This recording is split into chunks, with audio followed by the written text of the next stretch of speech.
Bismillahirrahmanirrahim. Assalamualaikum warahmatullahi wabarakatuh. Alhamdulillahirrabbilalamin. Wabihi nasta'in wa ala umuri dunya waddin. Wassalatu wassalam ala asrafil anbiya'i wal mursalin wa ala alihi wa sahbihi ajmain, amma ba'du. Bapak-bapak, ibu serta saudara sekalian jamaah Masjid Al-Ikhlas yang insyaallah dirahmati Allah Subhanahu wa taala. Puja puji syukur kita hadirkan kepada hadirat Allah Subhanahu wa taala atas nikmatnya kepada kita sehingga kita bisa sehat dan kita semua bisa melangkahkan kaki, berhimpun dan duduk bersimpu di tempat yang mulia ini dalam rangka melaksanakan salat Isya berjamaah, dan insyaallah akan dilanjutkan dengan salat tarawih serta rangkaian ibadah sunnah lainnya. Salawat serta salam semoga tercurahkan kepada Nabi kita Muhammad sallallahu alaihi wasallam beserta keluarganya, sahabatnya, serta pengikutnya yang istiqomah dalam sunnah-sunnahnya. Semoga kelak kita semua dapat berkumpul di jannahnya. Amin, amin ya rabbal alamin. Bapak-bapak dan ibu serta jamaah sekalian, sebagaimana biasa, sebelum kita melaksanakan rangkaian ibadah sholat tarawih dan witir, perkenankan kami dari DKM Masjid Al-Ikhlas untuk menyampaikan beberapa maklumat sebagai berikut. Pertama, yang bertindak sebagai imam sholat tarawih pada malam hari ini dipimpin oleh Al-Ustadz Ibrahim Al-Hafidh. Kedua, penceramah tarawih akan disampaikan oleh Al-Ustadz Iqbal Mubarak LC. Alhamdulillah beliau sudah hadir di tengah-tengah kita. Maklumat selanjutnya, laporan keuangan. 1. Tanggal 25 Maret 2024 sebesar Rp10.477.000. 2. Infak tarawih tanggal 26 Maret 2024 sebesar Rp1.186.000. 3. Pengeluaran sebesar Rp500.000 sehingga saldo saat ini sebesar Rp11.163.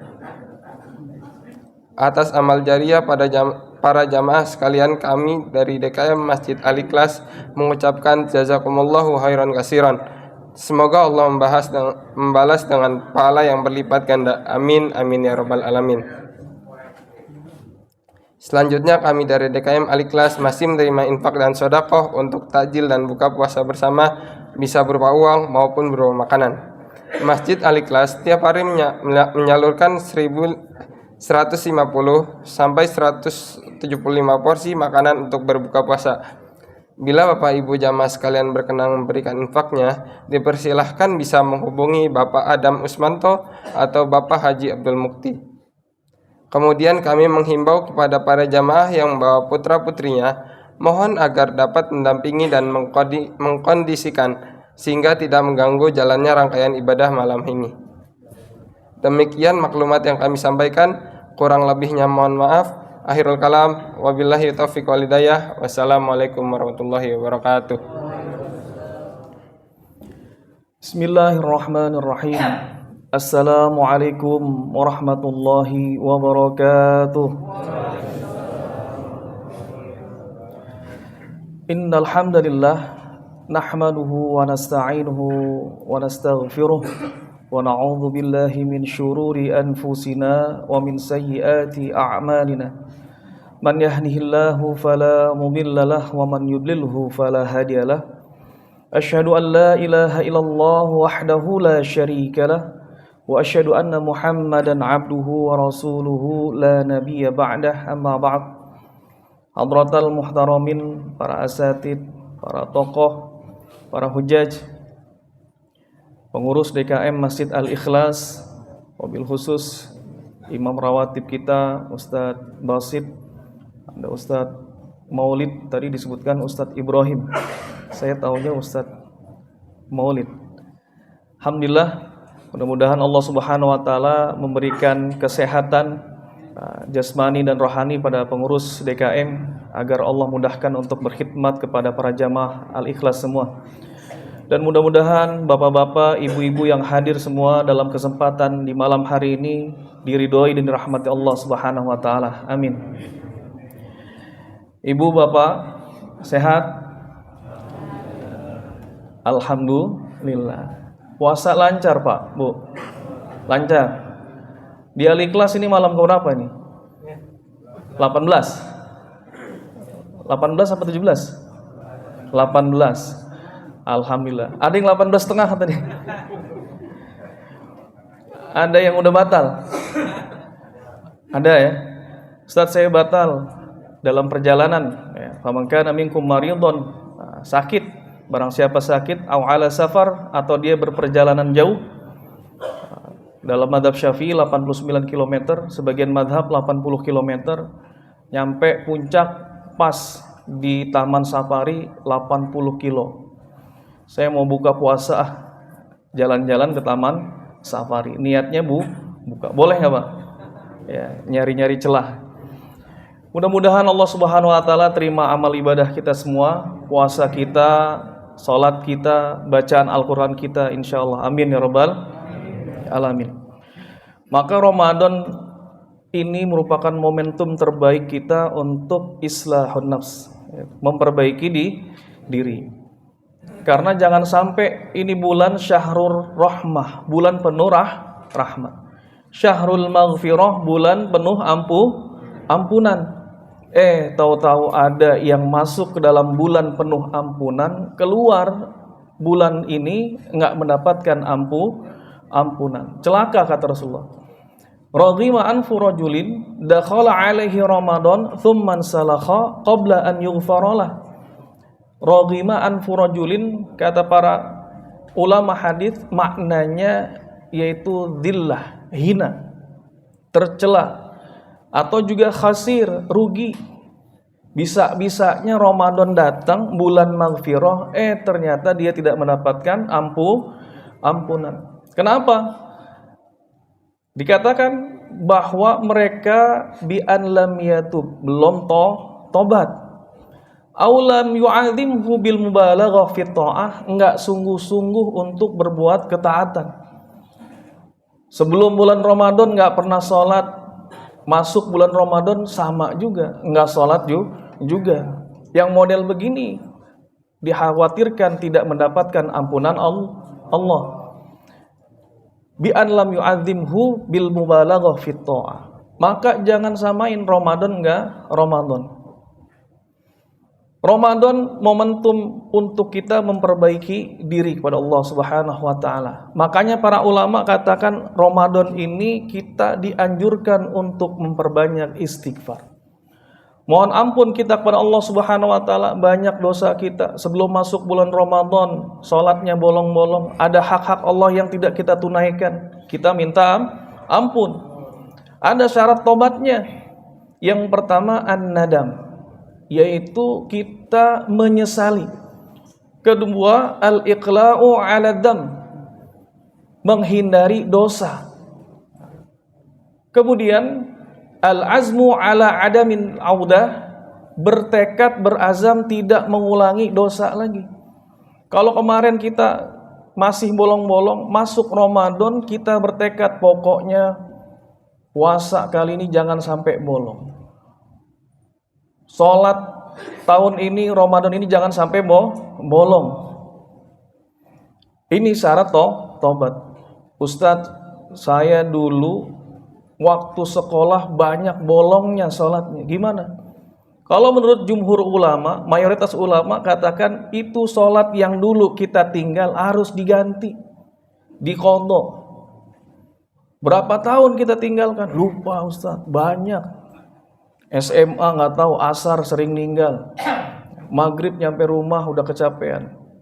Dihitung pakai madhab kirologi, madhab kira-kira segitu dah ketinggalannya berapa, dibayar, harus dibayar. Itu kalau ada sangkutan sama Allah. Kalau sangkutannya sama manusia gimana? Kita mendolimi hak orang, nggak bisa tobat doang, minta ampun sama Allah, istighfar belum cukup. Maka kita harus minta maaf. Ustadz, dulu saya darmaji. Apa darmaji? Dahar 5 ngakunya siji. Makan bakwan 5, gorengan 5, ngambilnya bayarnya berapa? 1. 2 masih mending tadi. Bukan darmaji lagi nanti. Darmawa. Mohon maaf yang namanya Pak Darmaji, nggak maksud menyinggung. Gimana itu tobatnya? Bisa istighfar doang? Nggak bisa. Cari orangnya, tukang gorengan. Cari sampai ketemu. SMA-nya saya jauh Ustaz, Jakarta Selatan. Cari nyampe sono. Udah nggak ada orangnya, cari ahli warisnya. Nggak ada ahli warisnya, susah dicari, nggak ketemu. Maka kita niat bersodakoh atas nama tukang gorengan. Sedekahkan di Masjid Al-Ikhlas. Dibacakan tadi sama MC-nya. Masuk duit 1 juta untuk sodakoh gorengan yang dulu belum dibayar. Gak usah juga, jangan bilang-bilang itu duit buat bayar gorengan. Diam-diam aja. Maka perbanyak istighfar. Momentum Ramadan ini adalah momentum untuk meningkatkan takwa. Maka madrasah Ramadan mengajarkan kita nilai takwa, takut kepada Allah Subhanahu wa taala. Kita puasa berapa ini? 29 atau 30? Sebulan lah pokoknya. Siang hari makan nggak Pak? Enggak. Makan halal nggak? Halalnya habis maghrib. Kolak halal nggak Pak? Bu? Halal. Halalnya habis maghrib. Makan teh, minum teh. Kemudian apalagi es buah halal. Halalnya habis maghrib. Istri kita yang kita cintain halal. Habis? Jangan habis maghrib, kecepetan. Baru buka itu. Habis isya lah. Habis maghrib ya. Habis maghrib buka dulu. Ya. Minum, makan korma, minum teh. Maka Ramadan mengajarkan kita rasa takut kepada Allah Subhanahu wa taala. Enak, Pak. Kalau suami takut kepada Allah Subhanahu wa taala, ibu-ibu suka enggak, Bu? Suka. Jauh banget ibu-ibu ya. Enggak kedengeran sih. Kalau suami takut kepada Allah, ibu-ibu tenang, aman. Pulang dari kantor enggak khawatir karena takut kepada Allah. Kalau bapaknya, suaminya takut kepada Allah, ibu-ibunya tenang di rumah, aman. Suami tutur katanya lembut, sopan sama istri. Kenapa? Karena standarisasi kebaikan itu, kata Rasulullah, khiyarukum linisaikum. Yang terbaik di antara kalian, terbaik memperlakukan istrinya. Di kantor mah wajar kalau kita baik, ada atasan. Kalau kita baik sama temen, wajar. Ya. Tapi di rumah, nafkah kita yang ngasih, rumah milik kita, semua kebutuhan anak istri kita yang ngasih, maka biasanya timbul ada power syndrome. Tapi dia mampu merendahkan egonya, mampu bersikap baik, maka itulah yang terbaik menurut agama. Kalau istri takut kepada Allah Subhanahu wa taala, enak, Pak. Bapak nggak khawatir pergi ke kantor, nggak khawatir istri keluar beli sayur pakai daster, enggak. Kalau dia takut pada Allah Subhanahu wa taala, dia tutup aurat. Ini kadang-kadang juga saya mau nggak mau terlihat juga. Ada ibu-ibu pakai jilbab, cuman pakai daster. Betisnya kelihatan. Itu aurat bukan hanya nutup rambut, tapi seluruh anggota tubuh kecuali muka dan telapak tangan. Kalau anaknya takut kepada Allah Subhanahu wa taala, takwa kepada Allah, bapaknya tenang. Anak gak bakal ngangkat suara. Bahkan aja nggak berani. Wala taqul lahuma uffin wala tanharhuma wa qul lahuma qaulan karima. Enggak bakal nyaci maki kedua orang tuanya. Maka Ramadan mengajarkan kita nilai rasa takut kepada Allah Subhanahu wa taala, dan ini esensi dari Ramadan. La'allakum tattaqun. Kemudian nilai kedua yang kita bisa ambil dari madrasah Ramadan, Ramadan itu mengajarkan kita untuk berhubungan baik kepada Allah. Iya. Tetapi bukan sekedar mengajarkan hubungan baik kita kepada Allah, tetapi juga kepada manusia. Ramadan mengajarkan kita untuk merasakan apa yang saudara kita rasakan. 30 hari kita makan, minum, malam doang. Siang kita nggak makan, ada kesempatan untuk makan, kita tahan. Akhirnya lapar kita merasakan rasanya bagaimana saudara-saudara kita lapar. Mengajarkan kepada kita untuk merasakan derita saudara-saudara kita yang mereka rasakan. Bayangkan di Palestina sekarang, di Gaza, berapa itu? 38 atau berapa update terbaru yang syahid? Lebih dari 30.000. Bukanya gimana, makannya gimana. Dengan Ramadan kita minimal bisa merasakan apa yang saudara kita rasakan. Maka Islam itu bukan agama egois. Ada saudara kita meninggal, kita sholatin, kita bantu kuburin, kita takziah. Ada yang sakit, kita jenguk. Ada yang lapar, kita kasih makan. Laisal mu'min man yashba' wa jaruhu ja'i. Tidak sempurna keimanan seorang yang perutnya dia kenyang, tetangganya lapar. Maka suksesnya Bapak Ibu puasa di bulan Ramadan itu menandakan bahwa tetangga kita bebas dari lapar. Aman dia. Kemudian yang terakhir, Ramadan mengajarkan kepada kita untuk berhubungan baik, menjalin ukhuwah kepada sesama. 11 bulan kita kerja, 1 bulan ketemulah kita tetangga-tetangga yang tadinya nggak biasa ketemu di bulan Ramadan. Sholat taraweh bareng, kadang ikut kajian subuh bareng, sambung lagi ketemu dalam kajian i'tikaf. Akhirnya jadi kuat tuh, ada ukhuwah. Maka ukhuwah yang terbangun di bulan Ramadan ini dilanjutkan keluar bulan Ramadan. Jangan sampai putus. Kenapa kalau putus? La yadkhulul jannah qati'. Tidak akan masuk surga orang yang memutuskan tali silaturahim. Hatta kalau Bapak sekarang puasanya full sebulan, zakatnya jalan, puasa juga full, sholat nggak pernah ketinggalan, tambah lagi tahajudnya, qiyamul lail, tapi masih ada sangkutan sama saudaranya, masih ribut, masih berantem, masih nggak bertutur sapa, masih diem-dieman, nggak dapat ampunan.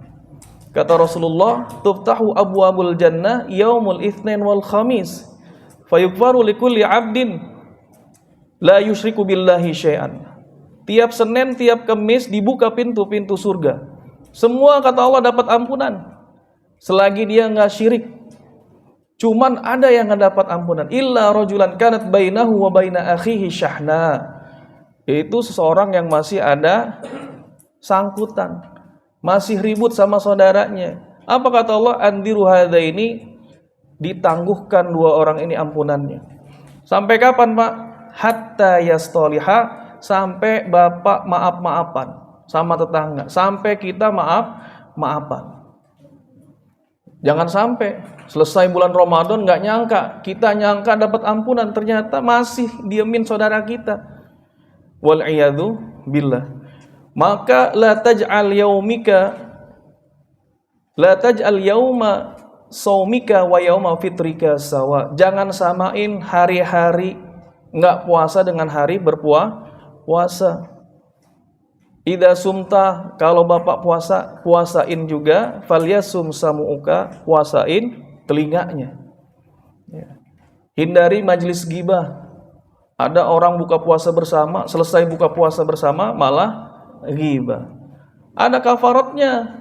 Maka kafaratnya apa? Pertama, dendanya minta maaf sama orang yang digibahin. Kalau dia maafin. Kalau ribut, maka kalau jadinya ribut, kafaratnya doain. Pertama, an yamdahahu fi majlisil ghibah, puji-puji orang yang kita gibahin di majlis ghibah.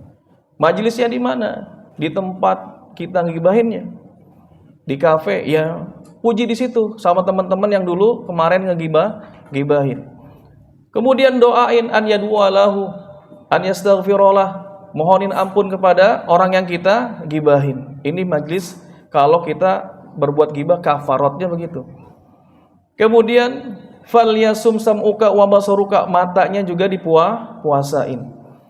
Puasain mata, puasain lisan, wa lisanuka 'anil kadhibi wal maharim, dari perbuatan bohong dan dusta.